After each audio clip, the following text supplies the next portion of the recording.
la soirée est... Quel mot vais-je employer? Consacré? Dédié à deux personnes, l'un étant Haru Çunkürtcan, deux personnes qui nous ont quittés assez récemment et qui ont joué un grand rôle dans ma vie et dans la vie de la diaspora. L'un étant donc Haru Çunkürtcan, dont je vais parler, donc pour le moment je n'en parle pas plus, et l'autre étant Vahan Işranyan.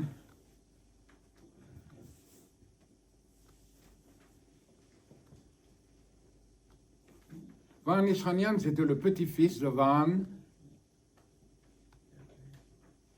Şeraz. C'est le frère de Minas Şeraz. Minas Şeraz, vous connaissez, vous avez entendu parler, une famille de Bolis, d'Istanbul, célèbre, parce qu'il faisait partie de la génération de la Renaissance, Zartunk. Vahan Şeraz, son grand-père, donc, fusillé en Arménie en 1927. Sa femme, donc la grand-mère de Vahan, fusillée à Yerevan en 1937. Et son autre grand-père, fusillé à Yerevan, même année, 1937 ou 38.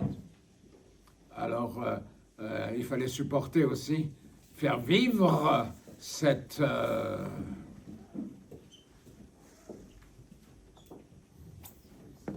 bagage qu'on porte, qu'on apporte avec soi. Mais ça explique aussi son regard vers l'extérieur.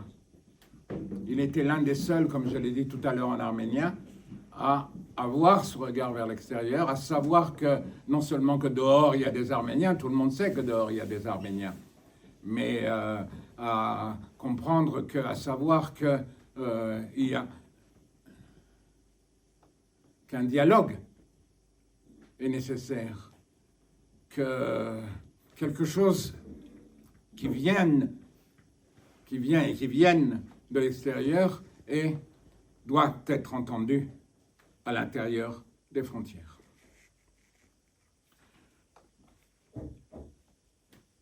Mon titre, c'est ce soir une diaspora littéraire. Point d'interrogation. Bien sûr, c'est le point d'interrogation qui fait question. Pourquoi est-ce qu'il y a un point d'interrogation?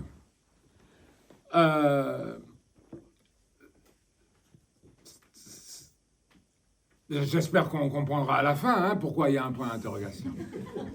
Mais dès le départ, évidemment, on peut comprendre ça de deux façons. Mais au fond, de quelle diaspora nous parlez-vous? Voici une magnifique série de conférences dont le sujet apparemment est la diaspora. Et ça s'appelle en arménien Yevyerev Spurk, et en français donc la diaspora fut. Mais donc si elle a fui, elle est là. Mais alors de quelle diaspora nous parlez-vous? De quelle diaspora s'agit-il là? Tout le monde ne comprend pas la diaspora de la même façon, ou être un intellectuel dans la diaspora de la même façon, etc. L'autre façon de comprendre la question, bien sûr, étant, mais alors la littérature, qu'est-ce qu'elle a à foutre là-dedans? Pourquoi est-ce qu'il faudra la comprendre à partir de la littérature? Pourquoi? Voilà les deux sens de la question.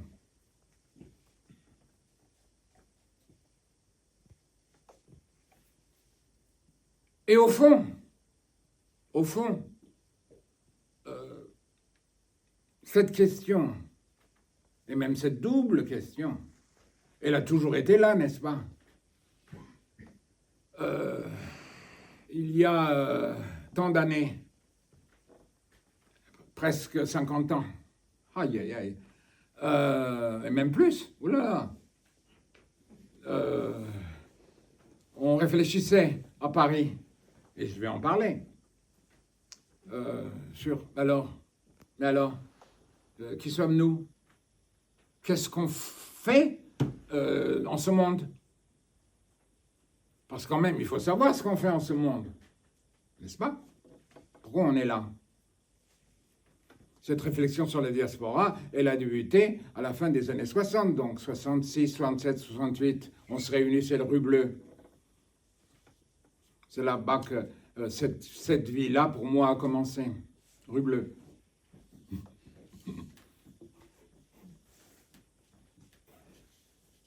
Mais, bon, allez, disons, il y a 40 ans, plus. Il y a 20 ans, ben, on en était au même point, et aujourd'hui, on en est au même point en réalité. On n'a pas avancé depuis, n'est-ce pas? Il est temps d'ailleurs, hein? Et donc, il y a 20 ans, c'était en 2005. Le cours d'été, organisé par le père Zekian, fêtait son 20e anniversaire. Ce cours d'été, c'était une institution propre à la culture diasporique. Je ne dirais pas pour la première fois, ça serait exagéré, mais peut-être, pourquoi pas au fond. Bien sûr, il y avait d'autres institutions dans la diaspora, mais parmi elles prévalait l'idée qu'il n'y avait pas de réception créative possible, précisément en diaspora, pas d'usage de l'arménien en dehors des besoins quotidiens et éducatifs. Mais on les éduque pourquoi, les enfants? Ou les jeunes? On les fait arriver jusqu'au baccalauréat, ok, et alors? Et après? Mais l'autre idée qui prévalait, celle-là décisive et mortelle, était que tout dans la diaspora est provisoire. Et ça, voilà le piège, avec ces deux crocs là, comme ça, crac. Ou bien pas de culture propre à la diaspora, pas de culture qui pourrait se développer en langue arménienne, par exemple, ou bien une culture purement provisoire, en attendant des jours meilleurs.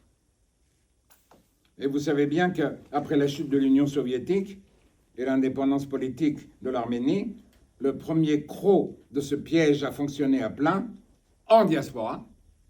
Des écoles l'ont fermé un peu partout, pour des raisons économiques en partie, mais essentiellement pour des raisons idéologiques, parce que s'ils voulaient, ils pouvaient.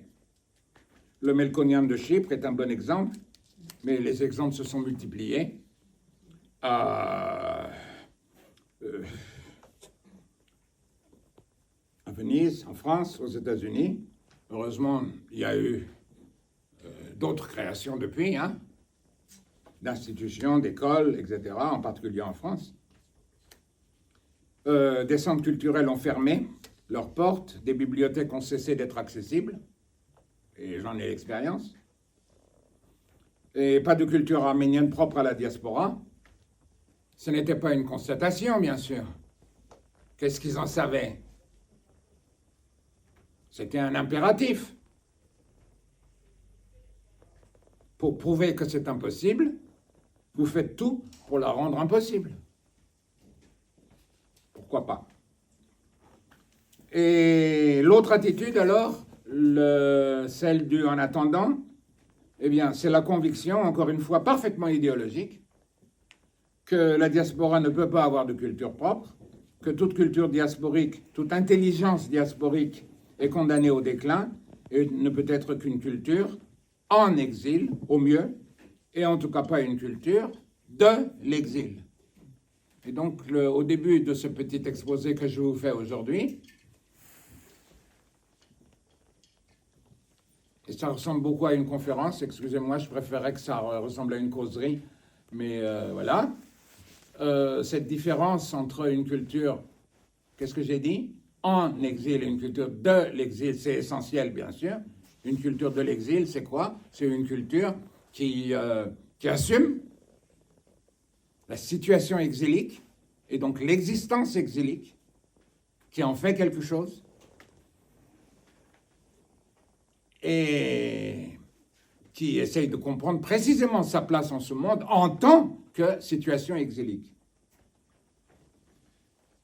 Et oui, et en dehors des frontières nationales, disait cette attitude idéologique tout est provisoire en diaspora. Qu'est-ce qu'elle disait? Eh bien, que tout est sujet au déclin et à la perte, tôt ou tard, et cette conviction est apparue presque immédiatement, vous le savez, après la catastrophe. D'abord, en 1922, sous la plume de Léon Chant, vous le savez, n'est-ce pas? Il vivait en France à l'époque, juste après la chute de l'Arménie indépendante, à Montpellier, si je ne m'abuse, dans une série d'articles publiés dans la revue hellénique de Boston, qui commençait juste à paraître, il a savamment démontré, c'est Léon Chant, qu'il ne pouvait pas y avoir de culture arménienne en dehors de la patrie, bien sûr, mais 5 ans plus tard, le même Léon Chant, qui s'était entre-temps transporté en Égypte, parce qu'il avait compris que dans ce pays centralisé qu'est la France, il ne pouvait pas créer d'école d'abord, pour commencer, et assurer une transmission culturelle. Eh bien, le même Léon Chant, donc, résigné et impuissant, crée l'association Amaskaïn, mais bien sûr en Égypte, et un an plus tard, à Beyrouth, le Djemaran, qui, comme vous le savez, allait devenir l'une des plus fines institutions culturelles de la diaspora au Moyen-Orient. Oui, mais précisément, c'était au Moyen-Orient, pas en France. Donc, pas de rencontre avec l'étranger. C'était au Moyen-Orient, donc pas de rencontre avec l'étranger. Pendant ce temps en France, Zabel Essayan, notre chère Zabel, devenue entre-temps la porte-parole officielle, quasi officielle, de l'Arménie soviétique, écrivait article après article, vous le savez aussi, pour montrer que la nouvelle génération d'écrivains qui venait d'éclore à Paris, et dont je vais parler d'ailleurs beaucoup plus longuement dans un instant, n'avait pas d'avenir, et n'avaient donc même pas de présent, puisqu'ils n'ont pas d'avenir, ils n'ont pas de présent non plus. Il faut imaginer la réaction de ces jeunes écrivains qui s'étaient regroupés autour de la revue Menk, 1930-31. La plus virulente de ces réactions a été celle de Shahan Shahnur, à l'époque le plus en vue parmi ces écrivains, vous le savez aussi, qui, après une énième attaque de Zabel Essayan, qui reprochait au groupe de Menk de ne pas avoir c'est ces mots L, de plateforme. En arménien, c'est le même mot, plateforme tchunik. C'est-à-dire un programme politique, une projection dans l'avenir, un reniement de la diaspora et de la situation exilique. Shahnut, donc, écrivait ce magnifique article publié en février 31 dans Harach, et que je vous invite à aller revisiter, qui porte le titre de Menk, justement, comme la revue, et où il défend sa génération, pied à pied. Il défend la possibilité d'une culture en diaspora, donc déjà d'une culture de l'exil. Mais même si ce ne sont pas exactement ces termes, évidemment. Nous sommes des gens différents, hein? Quand même, nous sommes presque 100 ans après, aujourd'hui. Il est temps de réfléchir aussi à ce qui s'est passé. Et nous sommes en face d'un étrange phénomène de dénégation. Ça s'appelle de la dénégation, ça, où l'on nie ce que l'on fait et où l'on fait ce que l'on nie. Une culture en exil était encore acceptable, mais une culture de l'exil était inconcevable. Et même il ne fallait pas que ce soit. C'est-à-dire une culture qui prend l'exil en charge, qui s'en fait l'explorateur et le porte-parole. Et tout à l'heure, je l'ai annoncé, je m'occupais un peu plus des écrivains de Paris, regroupés dans le groupe de Menk.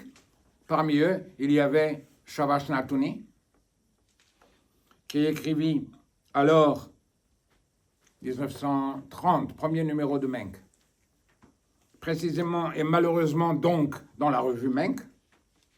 Je vais le lire en arménien. Menk kuzenk jançnalız mez Kragан ասկության մի խնդիր։ Kragан ասկության մի խնդիր։ Մենք հողե զրկված երդասարտներ գուզենք արվեստի հողին վրա բարձրացնել մեր ժողովուրդը, որբեսի թիմանա մինչև որ իր իսկական հողը գտնի, բնակարան կանգնելու համար։ Que je traduis. Nous voulons savoir qui nous sommes, nous connaître nous-mêmes au bénéfice d'une nationalité littéraire. Kragan Askutyun. Nous, jeunes gens privés de patrie, nous voulons ériger notre peuple sur le terrain de l'art pour qu'il résiste jusqu'à ce qu'il retrouve sa vraie patrie pour y habiter. Voilà l'un des plus tristes lieux communs de la diaspora. Ici, la littérature est envisagée comme un moyen qui sera une arme, un soutien dans notre lutte pour la conservation ou la préservation d'une prétendue identité ou d'une différence, notre prétendue différence avec l'Occident, avec la culture dominante. Et Nartouni enfonce encore le clou, bien sûr, en essayant de prouver que nous n'avons rien à voir avec cette culture occidentale. Nous n'avons rien à voir avec elle, nous n'avons pas besoin d'avoir quoi que ce soit avec elle. Que nous sommes des orientaux, c'est son langage, ou Dieu sait de quelle origine, ce qui revient donc à un refus déterminé de tout contact avec cet étranger qui est pour nous l'occidental et sa culture. Ça n'a pas beaucoup changé depuis, hein? La littérature fournira temporairement, dit-il, l'équivalent d'un territoire, d'un habitat, d'une patrie. La réponse de Nartouni à la crise de sa génération, parce qu'il y avait une crise évidemment, consiste donc à vouloir développer une culture prétendument nôtre, une culture purement nationale, sans, je le répète, aucun contact avec l'Occident qui nous est étranger par nature, dit-il. Nous n'avons pas besoin d'apprendre quoi que ce soit de cet étranger. Nous venons du berceau de la culture. Alors qu'est-ce qu'on a besoin de l'Occident, au fond? Voilà donc une attitude qui révèle un profond malaise, le refus de tout commerce culturel, de tout échange, de tout donnant-donnant avec le monde environnant. C'est l'une des réponses possibles à la crise qu'a dû affronter cette génération, après avoir tout perdu, c'est vrai, livrée qu'elle était à ce monde qu'elle connaissait pourtant. Je vous rappelle quand même que les intellectuels arméniens d'Istanbul, avant 1915, étaient tous parfaitement francophones. Peut-être quelques exceptions, mais enfin. Que leur langue de référence, leur langue de culture, en somme, la langue à travers laquelle ils établissaient vaille que vaille un rapport avec le monde, c'était le français. Et pourtant, n'est-ce pas, c'est comme s'ils avaient tout perdu, ces jeunes, leurs élèves, leurs disciples, leurs successeurs, tout perdu. Les élèves, les disciples successeurs de qui? De ceux qui étaient avant 1915, et dont la plupart ont disparu. Plus de patrie, réelle ou imaginaire, comme s'ils en avaient eu une auparavant, de patrie. Autrement qu'imaginaire, justement. Plus de système d'éducation, plus de transmission des valeurs. On est en France, hein? Il n'y a pas d'école en France en 1930. Qu'est-ce que je disais? Plus de différences stables avec l'étranger, telles qu'on pouvait encore en cultiver l'illusion avant 1915, dans les conditions culturelles du peuple soumis à l'intérieur de l'Empire ottoman. Et donc une obligation de se redéfinir entièrement de fond en comble, car il faut bien se définir pour exister. N'est-ce pas?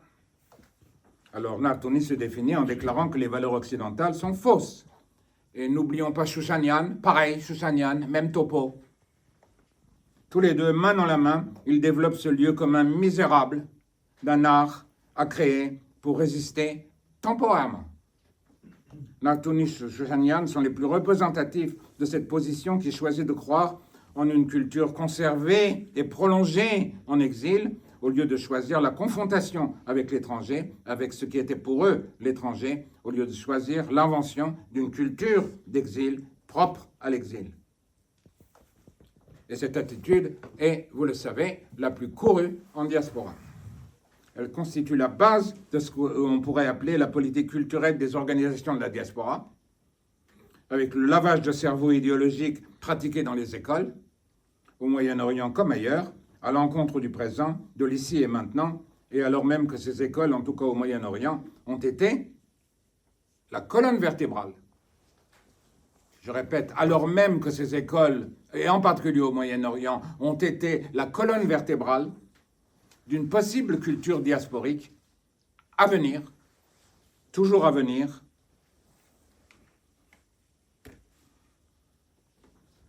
Et j'ai dit alors même que, hein, ça demande à son tour une explication, ce alors même, un développement qui va venir. Quand je vais expliquer pourquoi, il faut quand même une réception pour qu'il y ait une transmission. Ah, rappelez-vous, ça sera une de mes formules, ça. Il faut quand même une réception pour qu'il y ait une transmission. Et entre-temps, ces attitudes, ces réactions, ce lavage de cerveau qui oppose le propre et l'étranger, demandent à être débusquées, à être déconstruites, si vous voulez. Et pour cela, bien sûr, il faut affronter l'étranger. Il faut l'affronter où? Où est-ce qu'on affronte l'étranger? Sinon, dans sa langue. Dans la langue, donc. Et où d'autre pourrait-on l'affronter, l'étranger? Et ça ne se fait pas tout seul, il faut y travailler. Opposer le propre et l'étranger, c'est au contraire se condamner au ressassement, à la perte de tout contact avec le monde qui nous entoure. Et donc, la première caractéristique de l'homme diasporique à naître ou déjà né, c'est la mise en question de cette idéologie qui oppose le propre et l'étranger. Ça ne se fait pas tout seul, j'ai dit, et ça ne se fait pas immédiatement. Ça ne s'est pas fait immédiatement. Il y a fallu au moins 3 générations. Et j'en parle aujourd'hui.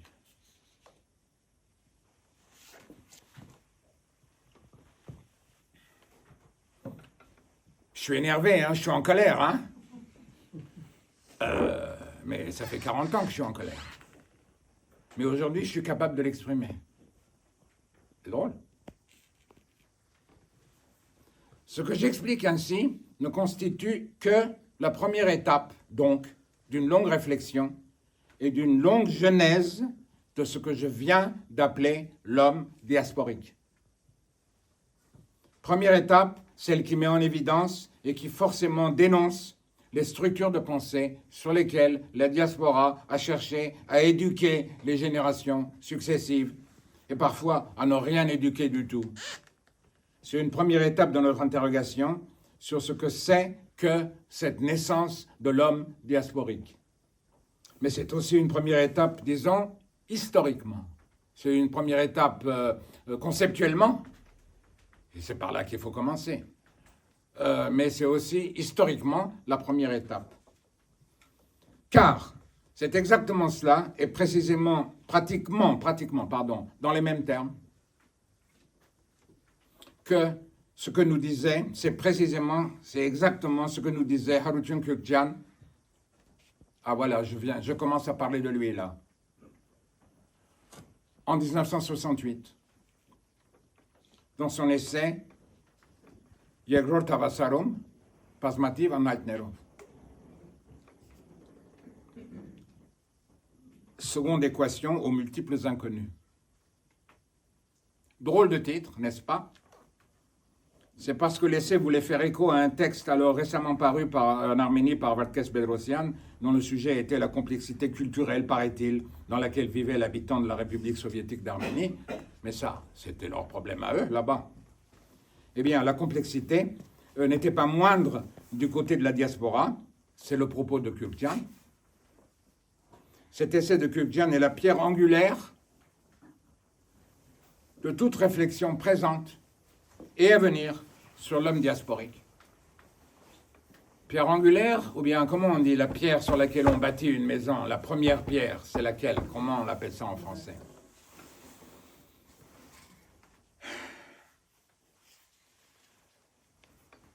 Pierre angulaire de toute réflexion présente ou à venir sur l'homme diasporique, sa naissance, son rôle et son destin sur cette terre. Le moment fondateur. Alors, je vais donner quelques exemples, quelques indications, informations sur le contexte. C'était en 1968. Harut avait passé 2 années à Paris. Et mai 68, c'est quand même un moment important dans l'histoire de Paris et en France. Et c'est donc après ces 2 années de retour à Beyrouth qu'il a écrit ce texte comme une sorte de manifeste. C'est en gros le manifeste de notre génération, de la mienne. Et donc une partie quand même de ce que je vais vous raconter ce soir, c'est assez personnel aussi, n'est-ce pas? Et il n'y a pas de raison pour que ça ne le soit pas. Il a publié ce texte dans la revue Aegon, dont il était l'un des fondateurs. C'était une revue littéraire qui apparut à Beyrouth entre 66 et 70. En parallèle avec, puisque à l'époque quand même il y avait la revue Pakin, il y avait Agos d'abord et après Pakin. Mais eux, des jeunes, et Krikor Shahinian, qui avait été qui était leur professeur, ensemble, donc, ils ont décidé de publier une revue qui, au fond, est le deuxième moment de cette histoire que je suis en train de vous raconter, qui est l'histoire d'une naissance, celle de l'homme diasporique. À Egan, Beyrouth, 66, après Menk, Paris, 1930. Une revue dans laquelle, donc, une génération se regroupait et voulait affirmer son identité en réaction à l'impéritie de ses aînés. Au fond, exactement comme les jeunes de Menk à Paris 30 ans auparavant. Et bien sûr en relation avec eux. Parce qu'eux, au moins, ils savaient. Et ils savaient est très important. Qu'est-ce que j'ai dit tout à l'heure? Pas de transmission sans réception. Il faut une réception. Et c'est Beyrouth qui a rendu possible la réception de ce qui se faisait à Paris 30 ans auparavant. Et ça, je vais encore le raconter peut-être, mais je l'ai dit en plusieurs occasions ces derniers temps. Au fond, moi je suis né à Paris, j'ai grandi à Paris. Et tous les dimanches, j'allais chez les Deragopian, c'était ma tante et mon oncle. Et donc, il y avait tous les livres parus à Paris depuis 50 ans. Et Harach avait paru sur les presses de l'imprimerie Deragopian. Et mais n'empêche, s'il n'y avait pas s'il n'y a pas eu les gens qui sont venus de Beyrouth à Paris en 66-68, moi, je n'aurais jamais entendu parler des gens de Menk de 1930, de ce qui s'était passé avec Menk, etc., etc. Donc, il faut une réception.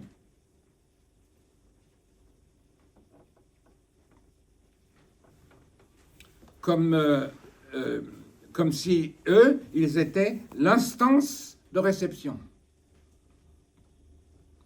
30 ans après, d'un mouvement collectif qui les avait précédés. Mais là, c'était à Beyrouth, ce n'était plus à Paris. Nous allons donc d'abord lire quelques passages de cet essai, d'abord en arménien, puis en français, dans la traduction assurée par Harut lui-même, puisque l'essai a ensuite paru en traduction française dans un volume bilingue que Kürkcan a publié, cette fois à Paris, 10 ans plus tard, donc en 1978. Je l'ai amené avec moi, ce volume, pour que vous le voyez. Voilà, il existe, il est là. Il devrait être en bonne place dans votre bibliothèque, là. C'est celui-là. Cet étrange livre. Et je vais dire pourquoi il est si étrange, ce livre. Harut, donc, est revenu à Paris, 10 ans après. Il voulait poursuivre ses études de philosophie. Et il a décidé de traduire lui-même en français ce qu'il avait écrit avant 68, quelques textes littéraires, plus ce texte qui s'appelle Yedrot Tavasarum, Basmati Van Leitnerov, plus un essai qu'il a écrit très étrangement sur lui-même. C'est-à-dire, il a fait, c'est le dernier texte de ce volume, une analyse des écrits littéraires qu'il avait fait, qu'il avait produits avant 68, si vous voulez. Et il s'est arrêté là. Je veux dire, Harutyun Kyokian, en tant qu'écrivain, s'est arrêté là.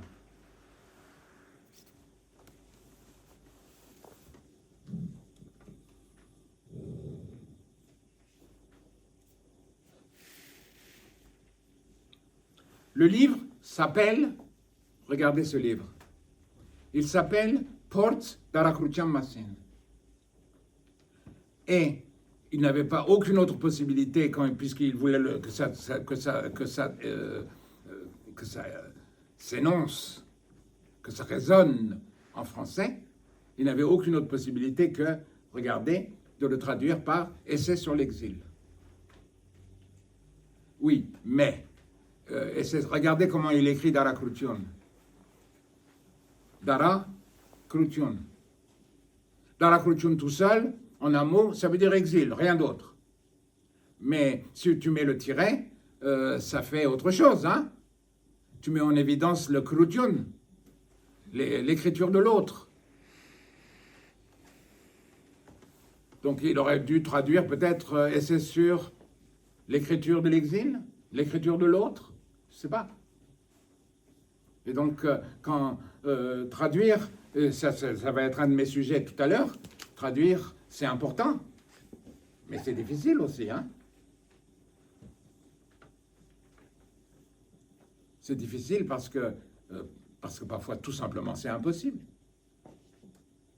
Et il faut traduire pourtant, là, il le savait bien, il faut traduire pourtant afin d'affronter aussi cette impossibilité de traduire.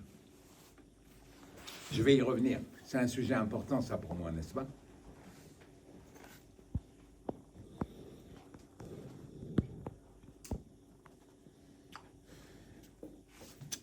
Alors, Dara Krutyun, ce serait l'écriture de l'exil, une façon en somme d'assumer l'exil, de s'en faire le porteur et le messager, d'en faire l'épreuve et de se mettre soi-même à l'épreuve à travers l'écrit, à travers la littérature, diaspora littéraire. Harut lui-même n'a pas trouvé en français, je l'ai dit, l'équivalent pour ce jeu de mots. Essai sur l'exil. Car c'est cela quand même, écriture de l'autre, que dit cet essai tout du long, en racontant le vécu de jeunes Arméniens ou Arméniennes à Paris en 68. Ils participaient, dit-il, à l'événement, précisément en tant qu'Arméniens. Ils inventaient une nouvelle façon d'être. Ils prouvaient par leur existence même l'inanité de la vieille opposition entre préservation, en arménien on dit Haya Barbanon, et création.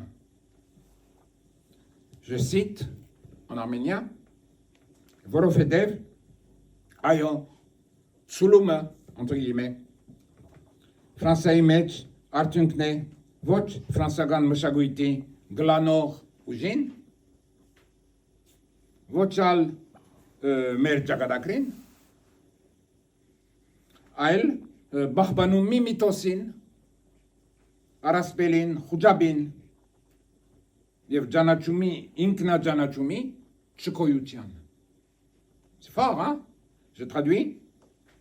Car oui, ce que nous avons coutume d'appeler l'assimilation en France, ce n'est pas le produit et la conséquence de quelque force dominante, souveraine, écrasante, propre à la culture française, et ce n'est pas non plus un destin que nous devrions subir sans pouvoir y remédier.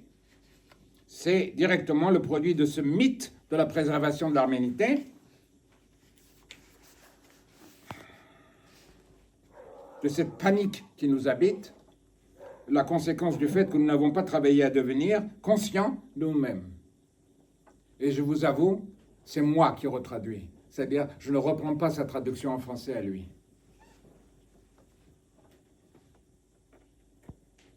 Je traduis son arménien. Lui aussi, il a traduit son propre arménien. Mais je le traduis aujourd'hui, 50 ans après.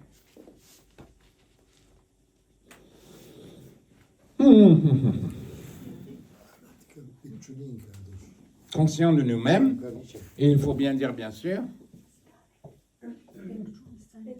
vous êtes sûr? Sûr, sûr? Sûr.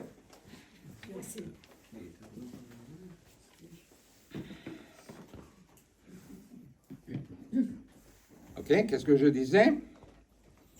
La conséquence du fait que nous n'avons pas travaillé à devenir conscients de nous-mêmes, et j'ajoute, moi, il faut bien dire, bien sûr, en tant qu'habitant de l'exil, en tant que penseur, créateur, acteur d'une culture de l'exil, et bien sûr, dans ce texte, il y a une polémique contre Charnour et son roman Nahan Charantsierki, puisque c'est prétendument le roman de la Nahanch, la retraite, la défaite, le déclin.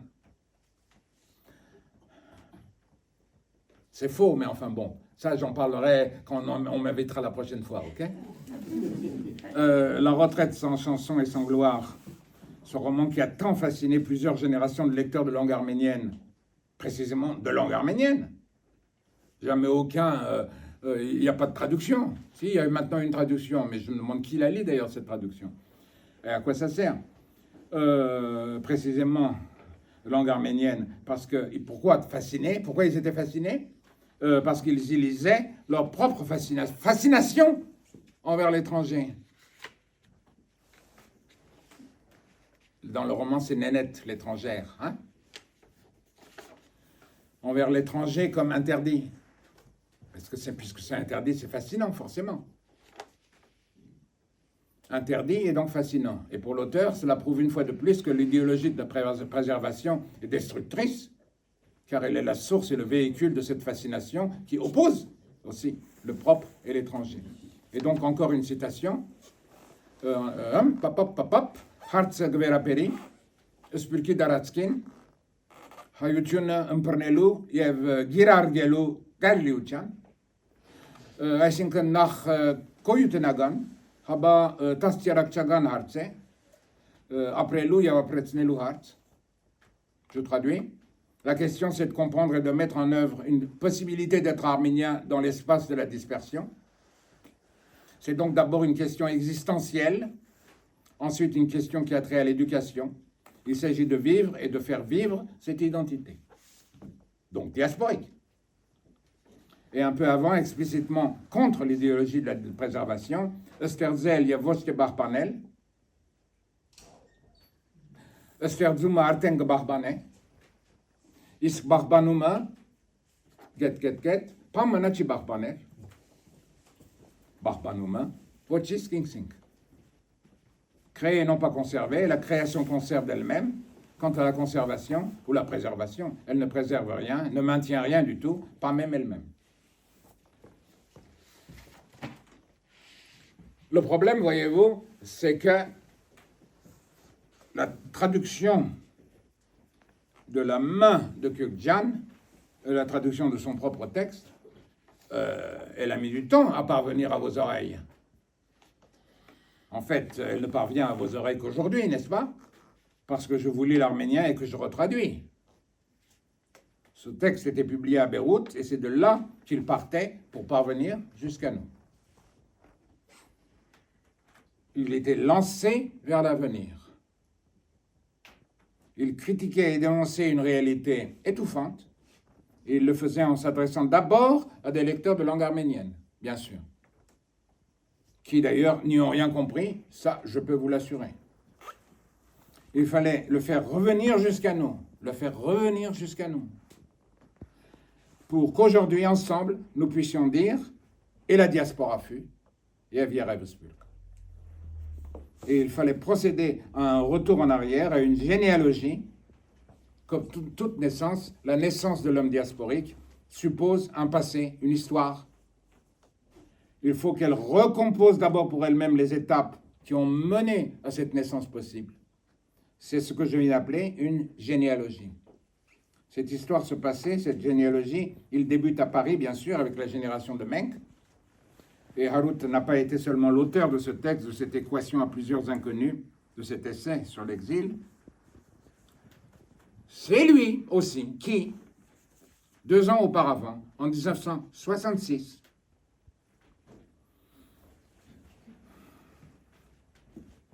a publié un article qui lui aussi fait date dans cette histoire de la naissance de l'homme diasporique. Je le laisse celui-là? Non, je ne l'ai pas amené ce livre-là.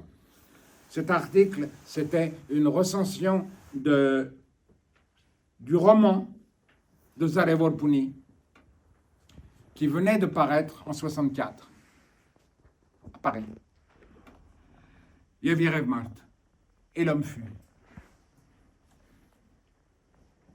Ce roman et ce titre, Vorpuni, Zare Vorpuni, Yavirev Mart,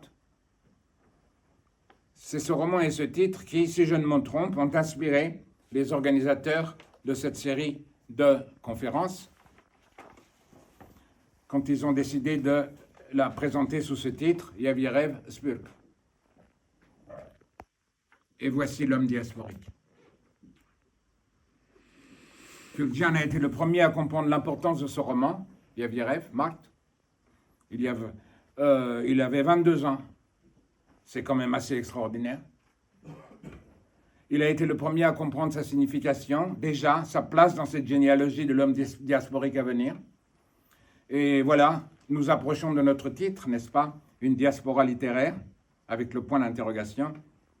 Car il faut bien qu'une génération avant nous se soit débattue avec ces questions, qu'elle ait inscrit ce débat et ce combat dans une écriture littéraire. Car où d'autres pourraient-ils, je l'ai déjà dit, mais je le répète, aurait-il pu s'inscrire ce débat et ce combat? De même que le texte de Kuljian, l'équation, est une réflexion fondatrice. De même, mais avant lui, le roman de Vorpuni est en ce sens une écriture fondatrice. Il raconte la naissance de cet homme diasporique dont nous n'avions aucune idée. Je vais y revenir, mais d'abord, donc, je vais donner quelques informations sur Vorpuni et sur son projet romanesque. J'ai même amené avec moi, vous voyez, ce volume, juste pour le montrer. Assez récemment, finalement, ces 3 dernières années, nous avons publié à Yerevan, pourquoi Yerevan d'ailleurs, j'en sais rien, l'ensemble de la série romanesque de Vorpuni, qui s'appelle Halazvaznere, les persécutés, mauvaise traduction, mais il n'y en a pas d'autre, les persécutés. Et ça, c'est le 3e volume que je vous montre là. Et c'est dans ce 3e volume qu'il y a Yavirev Mart. Et bien sûr, Yavirev Mart, aujourd'hui, l'édition originale, vous la trouverez pas. Et donc, vous pouvez quand même vous procurer ce 3e volume et lire le roman qui s'appelle Yavirev Mart pour voir de quoi il s'agit. Alors, quelques informations quand même. Vorpuni, donc, arrivé en France, Vorpuni né en 1902 probablement, à Ordu, mer Noire, avec sa mère et ses frères et sœurs passés en Crimée revenus. Son père, bien sûr, disparu en 1915. Il était à Istanbul en 1922, comme toute la génération dont je parle là, et Salafian en particulier, dont je vais parler un peu après, etc. Après, il arrive en France, à Marseille d'abord, puis à Paris. Et quand même, il a déjà écrit quelques poèmes, mais c'est pas ça. Donc il commence à écrire de la prose et il publie son premier roman en 1929. Et ça s'appelle comment? Ça s'appelle Portin, en français La Tentative. Déjà, en 1929, il sait que c'est le premier volume d'une série romanesque qu'il appelle déjà Les Persécutés. Problème, c'est que il n'arrive pas à écrire le second volume. Voilà ce fait extraordinaire qu'un auteur qui a prévu, qui a élaboré dans sa tête le projet d'une série romanesque à la Proust, si vous voulez. Il lisait Proust à l'époque, dans les années 20. Il lui a fallu 40 ans, le temps du deuil, pour arriver à écrire et à publier le second volume. Le second volume a paru en 67 et ça s'appelle Le Candidat, Teknazun. que vous voyez ici, en traduction française, par la main de votre serviteur, aux éditions Parenthèses. Et ensuite, là, ça y est, là, il a redémarré. Il a fallu attendre 40 ans pour redémarrer. Et donc, le volume suivant s'appelle Asphalte. Vous voyez, Asphalte. Mais en arménien, c'est Asphalte, le titre. N'est-ce pas?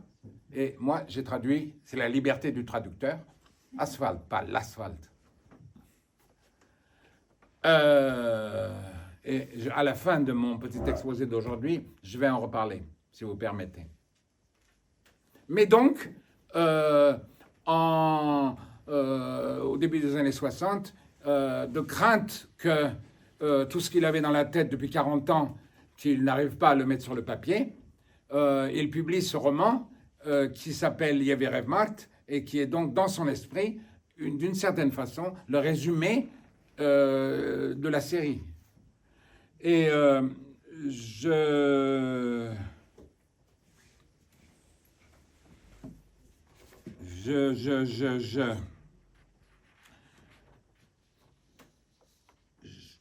il y a une interview faite en 78 d'ailleurs, avec Harut en particulier, aussi Krikor Beldian, avec Volpuni. Ça a apparu dans le journal, ça s'appelait Hayassan, n'est-ce pas? Et donc vous pouvez le trouver, ça. Je suis même sûr qu'on peut le trouver en ligne. Où il raconte ça, précisément, qu'il a publié, il le dit noir sur blanc, il le disait souvent, hein, donc c'était pas un secret, qu'il a écrit Yevierev comme une sorte de pierre d'attente ou de résumé de l'ensemble de ce qu'il voulait faire avec la série romanesque. J'ai dit, ah voilà, je l'ai. C'est en français, l'interview est en français. J'ai dit, je ne pourrais pas écrire tout ce que j'ai en projet, je n'en ai pas le temps. Au lieu de ma série de romans Les Persécutés, j'ai décidé d'écrire en abrégé Et l'homme fut, pour en finir avec la série. La mère et Marie-Josette. Donc, voilà. Alors, le roman, c'est quoi le roman? Très rapidement, hein. C'est La mère et Marie-Josette. Marie-Josette, c'est la française, l'étrangère. Donc, la mère est morte, mais l'étrangère aussi. Alors, il va au cimetière et il parle avec sa mère. Donc, il lui parle. Il raconte tout ce qui est en train d'arriver. Oui, mais quand il parle avec sa mère, Marie-Josette, elle est enterrée juste à côté. Alors, bien sûr, ça interfère. Là, le propre et l'étranger, ils interfèrent beaucoup, hein. Donc, ils n'arrivent pas à parler à la mère sans qu'en même temps parler à l'autre. Parfois, ils parlent à l'autre aussi. Ne m'en dérange pas, etc., etc. Parce que Marie-Josette intervient de sa tombe. Qu'est-ce que tu racontes là, etc. Inceste et adultère. Mais Harut, en 68, est sur la même longueur d'onde. Et je vais citer encore quelques lignes. Nous sommes à Beyrouth, mais nous pourrions être aussi bien à Paris. Je cite. Pour le fait d'être, c'est Harut qui parle, et on est en 68, et on est à Beyrouth. Vorperink menkal. Nerantsnatial vorputiampma. Intériorisé, nerantsnatial. Yevchenk kidera diga. Մենք ավելի կամ նվազ յուրացուցած էինք այդ ավանդությունը ապրելով մյուս կողմը մեր առօրյան ավանդությունը այսինքն ավանդությունը որ դպրոցը գտասավանտեն դարդամորեն գսկային արդեն գարիկը օրինականացնելու մեր մեջ անցյալիմը եւ ներկայիմը այդ համա գեցությունը իրավական հիմք մտալու անոր բայց չենք գիտեր Հաշմված յանքը մշակութային քաղաքագրական հաշմումով յանքը որ հում դվյալներ, հում ավանդություն եւ հում մայժմեություն գոյակցեին նախնական բարձության մեջ օդարելով մեզ. C'est fort, hein? Je traduis. Car nous aussi nous étions des orphelins, mais de façon intériorisée, et nous ne le savions pas. Nous avions plus ou moins fait nôtre la tradition, tout en vivant notre quotidien. Nous ressentions vaguement le besoin de donner un fondement légal à cette coexistence du passé et du présent, mais nous ne le savions pas. Une vie estropiée donc, dans sa traduction à lui, il dit, je crois estropiée, mutilée sur le plan culturel, une vie dans laquelle les données brutes, il traduit lui par brut, alors je le reprends là. La tradition brute et l'actualité brute cohabitaient en nous aliénant dans une simplicité primitive. Aliénation odarum. Ce que Volpuni décrit dans ce roman Yavirev Mart, sous la forme d'une coexistence entre la mère et l'étrangère, toutes les deux dans leur tombe, mais côte à côte, Harut le décrit ici sous une forme un peu plus abstraite, celle d'une cohabitation entre des principes qui n'ont pas été retravaillés l'une par l'autre, en arménien. Hum avantutiun, hum ajmeutiun, donc tradition brute, actualité brute, des réalités qu'il faut retravailler, oppositions qu'il faut dépasser, bien sûr, et des principes qu'il faut rethéoriser. Chez Volpuni, l'inceste et l'adultère. Chez Harut, les inconciliables, côte à côte, qui nous appellent, qui nous retiennent en arrière, qui nous fascinent. Il faut retravailler tout ça. Chez Volpuni, Thomas se réveille de son état somnambulique par la gifle que lui assène la femme arménienne qu'il n'arrive pas à désirer. Pourquoi il n'arrive pas à la désirer? Parce qu'elle n'est pas étrangère, évidemment. Chez Harut, l'homme diasporique, lui, devient conscient de lui-même dans une sorte de révolution intérieure qui coïncide chez lui étrangement avec la révolution étudiante de 68. Mais dans les deux cas, il faut faire maintenant tout le travail en sens inverse. Il faut marier les inconciliables. Il faut apprendre à désirer sexuellement. Il faut sortir du couple inceste et adultère. Il faut inventer une culture de l'exil, une culture de la diaspora en tant que telle. Donc quand vous vous ennuierez, quand vous me direz ça suffit, et donc j'arrêterai, ok? Moi, bien sûr, c'est en 68 que j'ai rencontré Volpuni pour la première fois.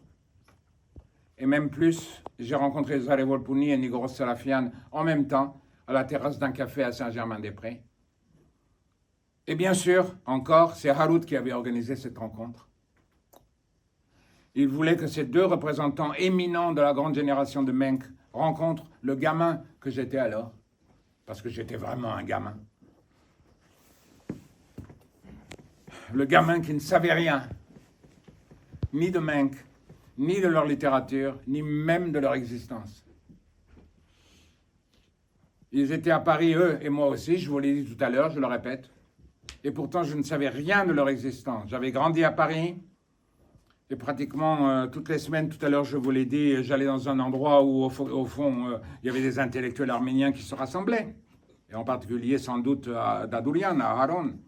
Et pourtant, je n'avais jamais entendu parler de Volpuni ou de Salafian, et je n'aurais jamais entendu parler d'eux s'il n'y avait pas eu ces jeunes de ma génération venus de Beyrouth, et qui apportaient avec eux ces noms, qui me les faisaient connaître, parce qu'ils avaient, eux, d'abord reçu, n'est-ce pas, c'est la réception.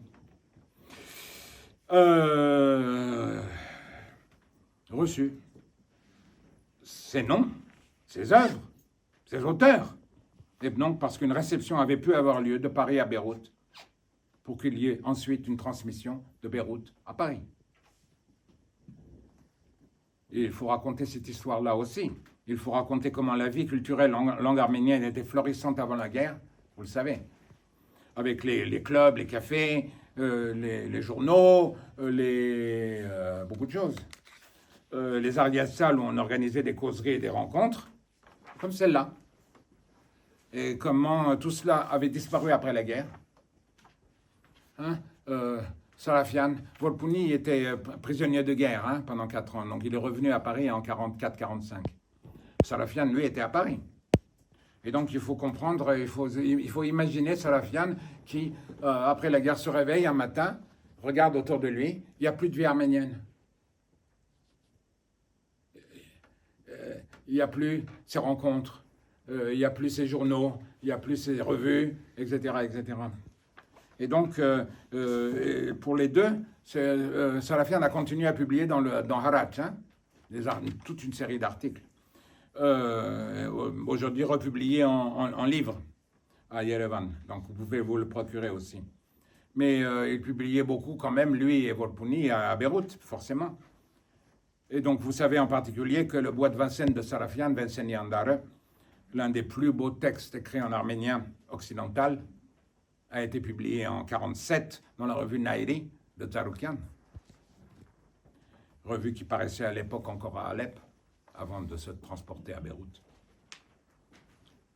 Et ce qui ne veut pas dire que ce que ces écrivains représentaient était reçu comme tel à Beyrouth, bien sûr, comme une littérature qui renouvelait de fond en comble notre compréhension de la culture diasporique et donc de l'homme diasporique. C'était tous les deux, Volpuni et Sarafian, c'était les meilleurs représentants d'une culture de l'exil, d'une diaspora renouvelée, de cet espace où l'étranger est présent en nous et autour de nous, de cette dimension où nous devons nous soumettre, et avant tout soumettre notre langue à l'épreuve de l'étranger. Et pourtant, au moins dans le cas de Volpuni, vous le savez sans doute, son œuvre et son travail romanesque seraient restés largement méconnus s'il n'y avait pas eu la génération d'Aegan, donc s'il n'y avait pas eu une génération à Beyrouth en mesure de les apprécier, de les recevoir et de les transmettre, à moi en particulier. C'est vrai pour Volpuni, c'est vrai pour Sarafian aussi. Et ensuite seulement, ces noms pouvaient faire leur chemin en sens inverse, revenir de Beyrouth à Paris, à moi, parvenir jusqu'à vous. Et bien sûr, vous pouvez être sûr que les romans de Volpuni n'ont jamais été lus et commentés dans les écoles du Moyen-Orient. Ils n'en ont rien à foutre. Là où il y avait encore une réception possible. Voilà la diaspora. Avant qu'elle renaisse, elle veut enseigner la langue et la culture à ses enfants, mais elle soumet ses représentants les plus authentiques à une censure implacable, comme si elle refusait d'entendre quoi que ce soit qui vienne d'elle-même.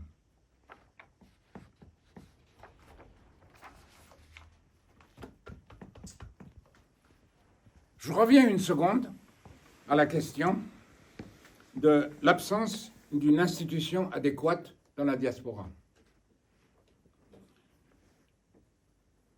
Vous pouvez demander avec moi, ce serait quoi au fond une institution adéquate qui reçoive précisément ce travail qu'ont fait les générations précédentes en diaspora?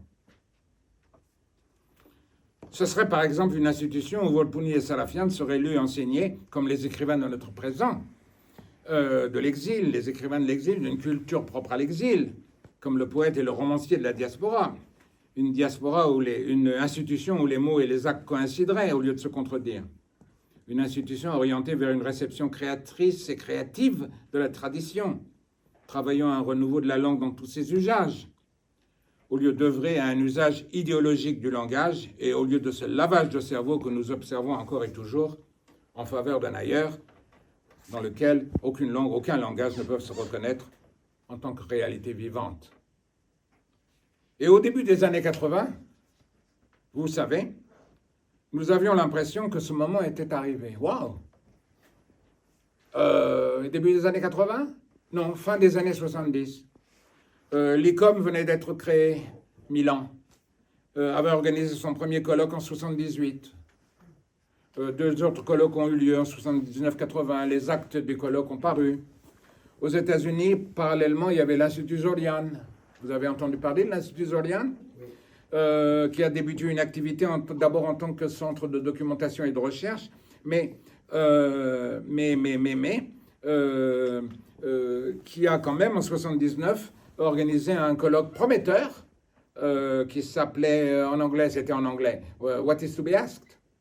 Et les actes de ce colloque ont été publiés au fond et sont peut-être encore disponibles, et on peut y lire l'effort extraordinaire d'une génération qui s'efforçait de prendre en compte toutes les questions dont il a été question ici. Et je me rappelle l'une des plus belles formulations que l'on peut lire dans ces pages, due à Garbis Kortian, l'un des membres fondateurs de l'Institut, grand philosophe devant l'Éternel, où il dit, pour qu'une communauté, quelle qu'elle soit, puisse produire une pensée novatrice, elle a besoin d'une institution. Il dit, pas de pensée sans institution. Et il était bien question de ce que nous avons appelé ici une pensée de l'exil, une culture de l'exil, une culture qui sache comment affronter sa propre crise, capable de recevoir sa propre tradition et de la transmettre aux générations futures. Au fond, c'est ce qu'avaient fait c'est ce qu'avaient fait les militaristes 200 ou 300 ans avant, dans des conditions parfaitement différentes, mais quand même. Et maintenant, je vais citer Salafian, un peu longuement. Un article de 1929, pas dans Menk. Asherunta,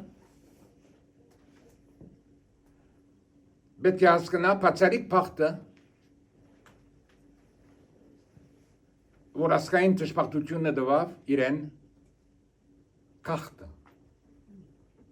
Yes, Zans Ari Gaskazmevor Netvesav Terterun Mech, Kautaïn Kraganucham Sterzman Massin, là c'est Isabelle Sayan encore. Averort Bidiellar Hosi la Norvra, Dervazel la Lov Merlavakuin, Adatruchunnerun Merla Taravor Giankin, Kautaïn Hankamanka. Yete Mitkaschinar Hangards, ein Araveluchuna, Vor, Mer, Kautnere, Gernan Unenalima.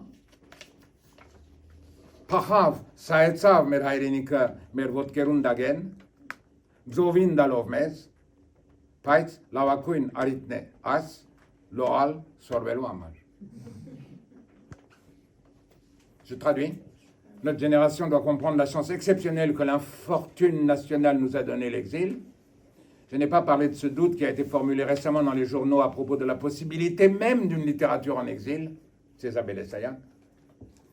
À quoi bon s'en soucier si l'on a en tête la nature diasporique de nos meilleures productions au cours des siècles et la vie exilique qui a toujours été la nôtre. Et néanmoins, il faut mentionner la chance que notre existence exilique nous offre aujourd'hui. La patrie a glissé sous nos pieds, nous jetant à la mer. Eh bien, c'est la plus belle occasion pour apprendre à nager.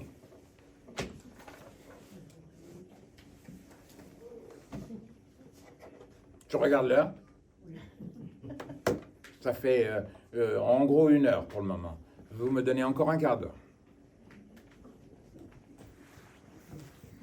Oui?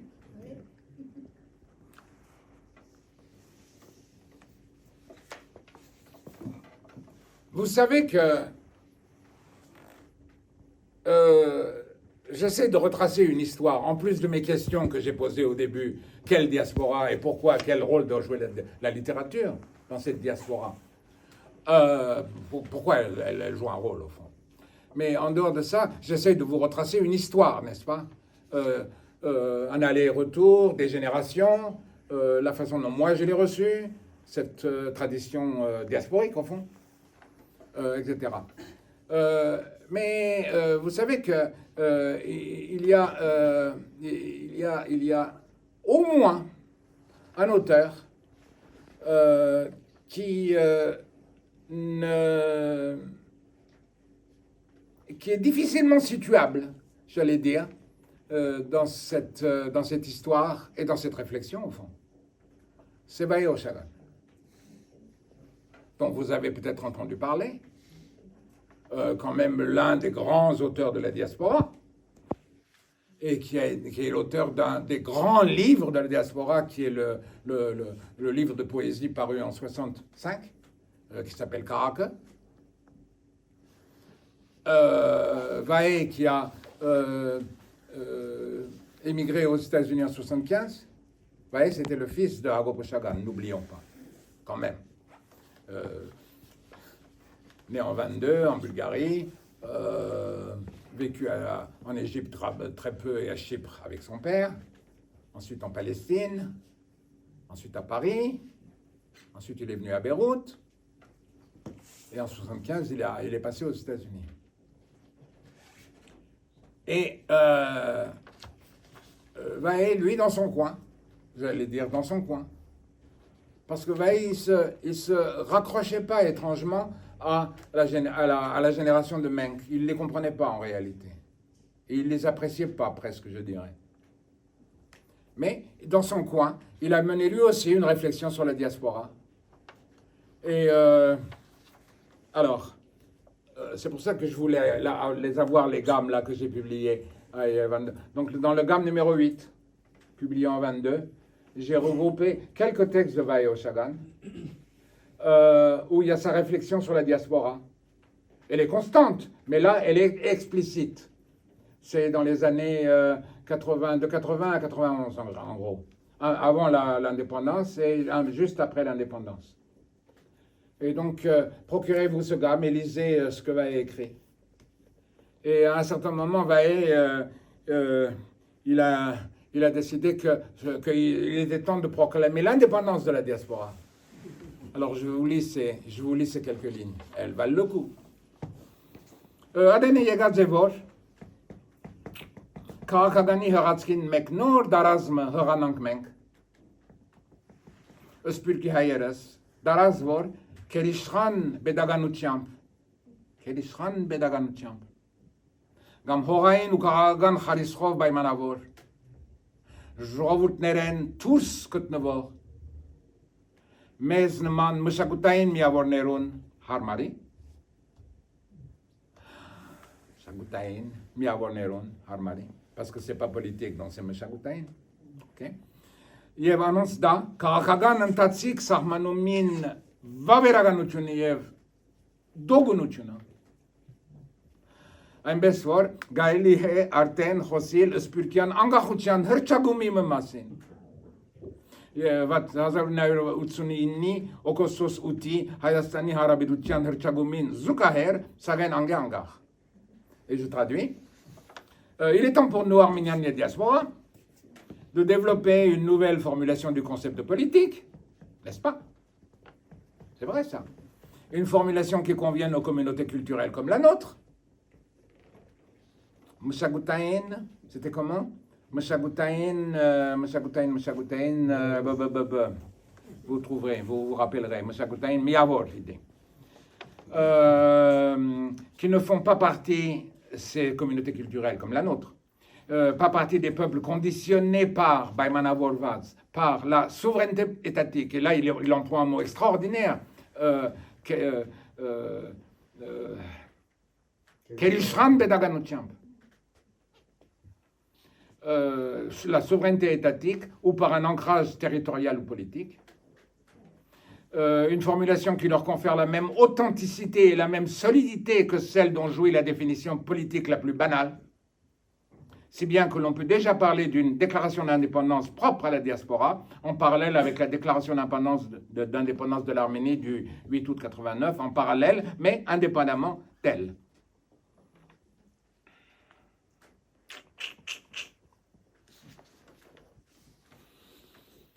Eh oui, voyez.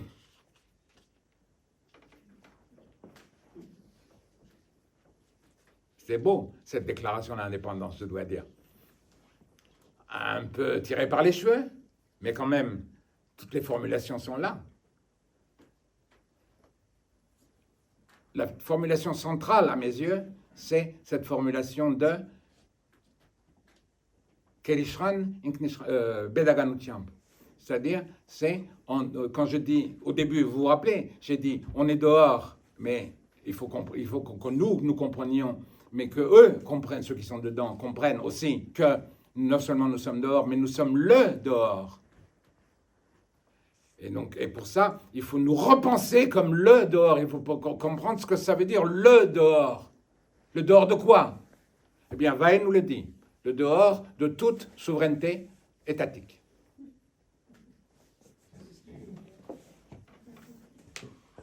Eh bien, il faut penser, oui, le dehors de toute souveraineté étatique. Et il faut du travail à ça, hein? C'est pas évident. C'est presque philosophique. Qu'est-ce que c'est que ce dehors de toute souveraineté étatique? Parce que c'est là que la diaspora et l'homme diasporique commence, en se pensant comme l'habitant du dehors de toute souveraineté étatique.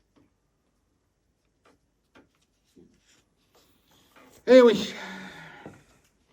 Et maintenant, je vais résumer. D'abord. Et ensuite, je vais parler un peu de Volponi, et après, ça sera terminé.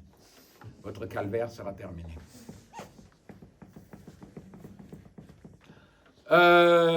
Premier point, j'ai dit au début, vous vous rappelez, ma question c'était donc, de quelle diaspora s'agit-il donc quand on dit la diaspora fut? Le premier sens de mon point d'interrogation, c'était ça. Mais aussi, pourquoi la littérature occupe-t-elle une place aussi éminente dans cette émergence de l'homme diasporique à partir du néant? Ces deux questions exigeaient une histoire, une temporalité, un passage d'une génération à l'autre, et j'ai essayé de dérouler cette temporalité et de répondre à ces questions sous plusieurs formes. Forme numéro 1. Le premier moment avec l'homme fut, c'est ce dépassement de l'opposition entre le propre et l'étranger. La situation aussi de Harut Kubzian, le premier à avoir enregistré la naissance de l'homme diasporique telle qu'elle était thématisée par ce roman de Volponi, et l'homme fut, et à lui faire écho avec son grand texte de 68. Repris en 78. Deuxièmement, il y a la question du retour. Donc de la réception nécessaire pour qu'une transmission soit possible. Naguère encore, cette réception était possible parce qu'il y avait Beyrouth, le Moyen-Orient, l'Evangile, la ghettoisation de la communauté, ou plutôt parce que la communauté au moyen de Beyrouth, elle ne se vivait pas comme ghettoisée. Mais ce qui était ghettoisé, c'était sa langue, bien entendu. Et donc, la ghettoisation de sa langue. Et aujourd'hui, notre question à nous, c'est quel type d'institution pourrait correspondre à un monde où il n'y a plus de ghettoisation possible, en tout cas au Moyen-Orient. Et quel type de réception faut-il pour qu'une transmission et donc un avenir soit possible?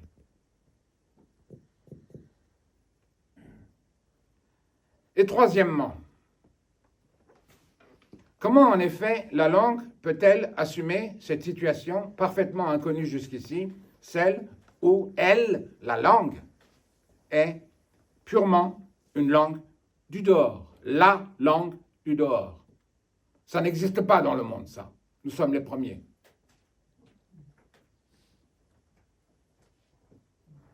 Oui, oui, je n'exagère pas. Ceux qui en avaient la charge jusqu'aujourd'hui, la charge sur leurs épaules de penser ce que c'était que le dehors et la langue comme langue du dehors, aujourd'hui, on voit dans quel état ils sont.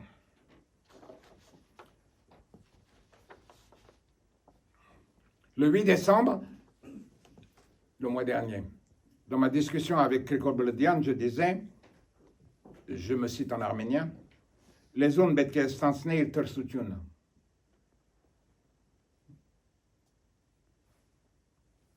Բայց արդյոք այդ թրսությունը ստանցնելու համար պետք չէ սկսի մտածել թարգմանության գործողության մասին ու մտածելի առաջ թերևս կորձնական ձևով ինքը թարգմանե. Donc, assumer le fait d'être une langue du dehors, mais pour ce faire, ne faut-il pas qu'elle commence à réfléchir à ce que c'est que traduire, et avant même d'y réfléchir, peut-être même passer au travail, se confronter avec l'étranger, faire l'épreuve de l'étranger, soumettre la langue à l'épreuve de l'étranger, précisément à travers la traduction. Et bien sûr, dans les deux sens. Une traduction vers la langue du dehors, la langue qui reste, la langue survivante, la langue de l'exil, la langue non souveraine. Vous vous rappelez, souverain politiquement, la langue non souveraine, pour établir celle-ci dans son statut de langue de l'exil, et inversement. Car si on traduit un texte écrit dans la langue de l'exil, dans la langue survivante, Volponi,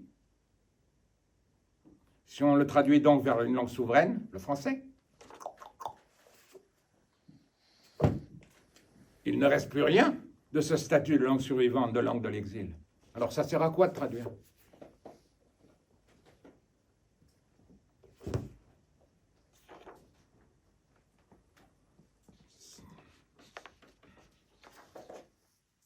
Et donc c'est par là que je vais terminer.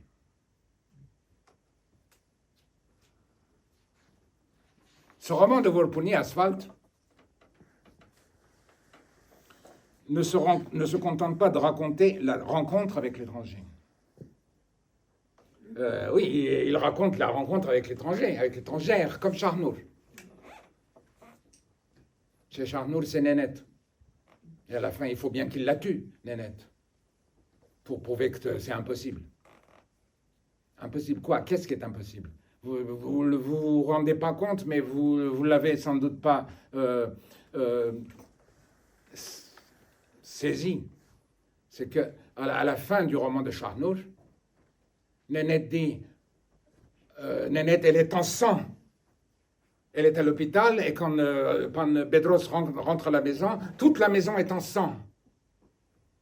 Et donc Nénette est à l'hôpital. Et Nénette, quand il arrive à l'hôpital, Nénette lui dit, cette fois, vraiment, c'était possible. C'est-à-dire, elle allait avoir un enfant. Et bien sûr, elle ne peut pas. Le romancier a décidé qu'elle ne peut pas. Il n'y a pas de futur possible, de génération possible. Et le roman de Asphalt, lisez Asphalt. Qu'est-ce qu'il raconte quoi, Asphalt, au moins dans sa première partie? Parce que c'est un roman fait de 2 parties. Il raconte exactement la même chose. Là, très clairement, c'est lui. Là, elle est en train de mourir devant ses yeux, dans son lit, parce que l'enfant n'arrive pas à sortir, et il la laisse mourir. Il n'appelle pas le médecin, etc. Là, clairement, Volponi répète le roman de Charnour en disant la vérité du roman de Charnour. C'est-à-dire, moi, je ne peux pas, je ne veux pas. Moi, Minas, il s'appelle Minas, avoir de génération future, et donc avoir ce rapport avec l'étranger.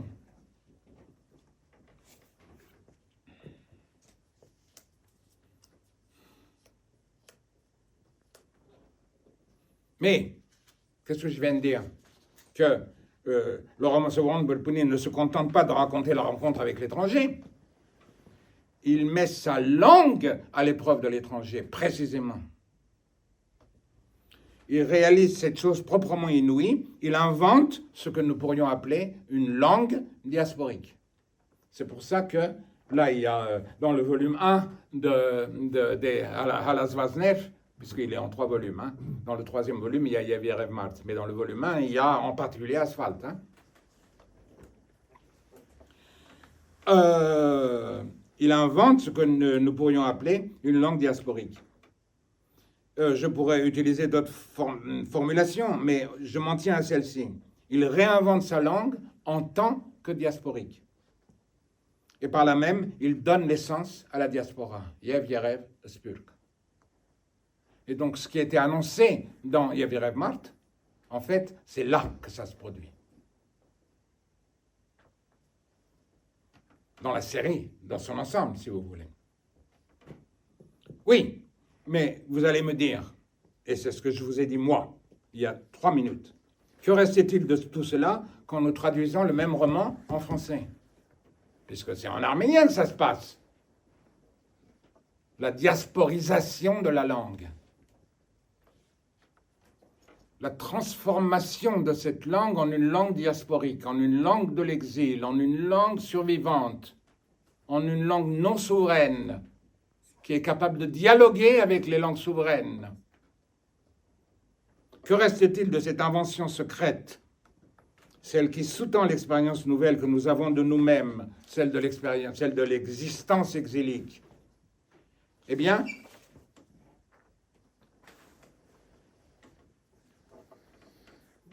et ça, c'est la partie la plus délicate, c'est les 10 dernières lignes de mon exposé de ce soir. C'est la traduction elle-même. Parce que tant qu'on le lit en arménien, on ne se rend pas compte de ce qui se passe, de tout ce que je vous ai raconté là. Il raconte quelque chose, oui, mais d'accord, mais quel rapport ça a avec la diasporisation de la langue? C'est donc la traduction elle-même qui nous permet aujourd'hui, par un retour en arrière, de réfléchir à tout cela. De réfléchir à ce que c'est qu'une langue dans la diaspora. Et par contre-coup, de réfléchir à ce qu'est qu'une existence exilique. un petit détail quand même, c'est que, vous voyez ce roman, en français, je l'ai traduit il y a 50 ans. Et donc, pendant 50 ans, il est resté dans mes tiroirs. Et je ne saurais absolument pas expliquer pourquoi. Pourquoi aujourd'hui? En plus, ce roman, je l'ai traduit donc, et ensuite, je l'ai d'une certaine façon retravaillé avec Volpuni lui-même. J'allais une fois par semaine, longuement chez lui, et donc nous lisions la traduction. Et assez étrangement aussi, il ne sortait pas le manuscrit arménien. Et de temps en temps, nous lisions la traduction, il me disait « Mais Marc, il manque quelque chose là !» Oui, parce que le roman Asphalte avait été publié à Istanbul par Haddedian, Marmara, et là, partout où ça le gênait, Haddedian, il avait caviardé carrément. Et Volpuni donc n'avait pas relu son propre roman une fois publié, puisqu'il se rendait compte du caviardage quand il lisait la traduction avec moi. Et donc nous avons en fait rétabli certains passages qui avaient été caviardés par Haddedian. Et donc, en réalité, l'original est ici. Mais maintenant l'arménien existe aussi disons, sans caviardage, plus ou moins. Et donc c'est pour ça que la traduction en réalité fait office d'original. Vous comprenez? Et donc qu'est-ce que je disais? La traduction faisant original qui nous permet aujourd'hui de réfléchir à ce qu'est qu'une langue en diaspora, par contre-coup de réfléchir à ce qu'est une existence exilique. Et le roman en arménien ne suffirait donc pas à réfléchir à ce que c'est qu'une langue exilique. Eh bien non, à peine. Il faut aussi la traduction. Le fait est que ce roman n'a pas été lu par ceux à qui il était destiné en première instance, précisément les lecteurs pour qui à l'époque, et même aujourd'hui, 50 ans après, à qui il était destiné, les lecteurs pour qui l'arménien était une langue de culture. C'était une langue de culture, mais ce n'était pas une langue de l'exil. Oui, à Istanbul, oui, mais surtout au Moyen-Orient, donc particulièrement à Beyrouth. Elle était une langue de culture, de façon strictement monolingue. La langue ghettoisée, vous vous rappelez, il y a 2 minutes, sans aucune possibilité de réfléchir à ce que peut signifier l'invention d'une langue non monolingue, d'une langue non souveraine, d'une langue de l'exil, d'une langue de la diaspora. Et paradoxalement, c'est la traduction qui nous oblige à regarder en arrière, à nous demander ce qui se passe dans ce roman et ce qui parvient à nous à travers lui. Et je termine par quelques mots que je reprends de petit texte qui est apparu récemment, là même il y a quelques jours dans Nouvelles d'Arménie, si je me trompe. Il y a 50 ans, quand je travaillais à la traduction, seul et ensuite avec Volpuni, j'étais parfaitement incapable de formuler pour moi-même, et encore moins pour les autres, pour vous, ce genre de réflexion. Apparemment, je savais juste qu'il fallait traduire puisque j'ai traduit. C'est rien. Tu traduis, mais tu ne sais pas pourquoi. Oui, mais c'est aussi ce qui explique l'incroyable laps de temps qui s'est écoulé entre la réception et la transmission, entre 78 et aujourd'hui, entre le travail que j'ai fait alors et la publication d'aujourd'hui, presque un demi-siècle après.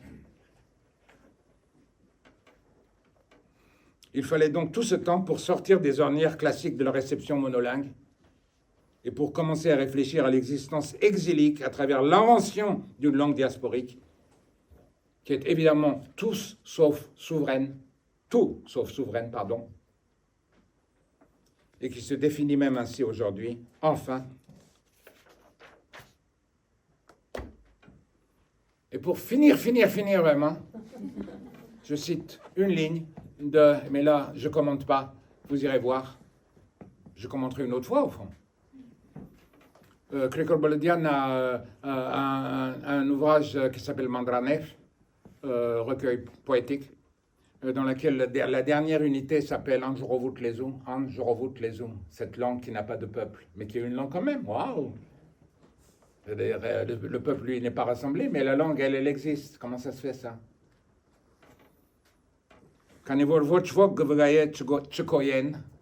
Puisque personne ne le témoin du Tchouko, du non-existant. Yerpek Charan Kertorner Gapfat Zarin ou Porodvat. Et là, étrangement, il a devant les yeux l'image de Varoujan, puisque vous savez que c'est comme ça que Varoujan est mort, n'est-ce pas? Attaché à un arbre et découpé, dépecé. Il ne reste rien qu'on puisse fonder poétiquement. Ail sinon le rien. Inspes leson il paraît verapror, de même que la langue revit ses mots, c'est-à-dire ses langues survivantes, verapror. Yes, ser tchukatsume takmanor, sainer cringe, moi, je traduis votre disparition. Et je termine comme ça. Je vous remercie.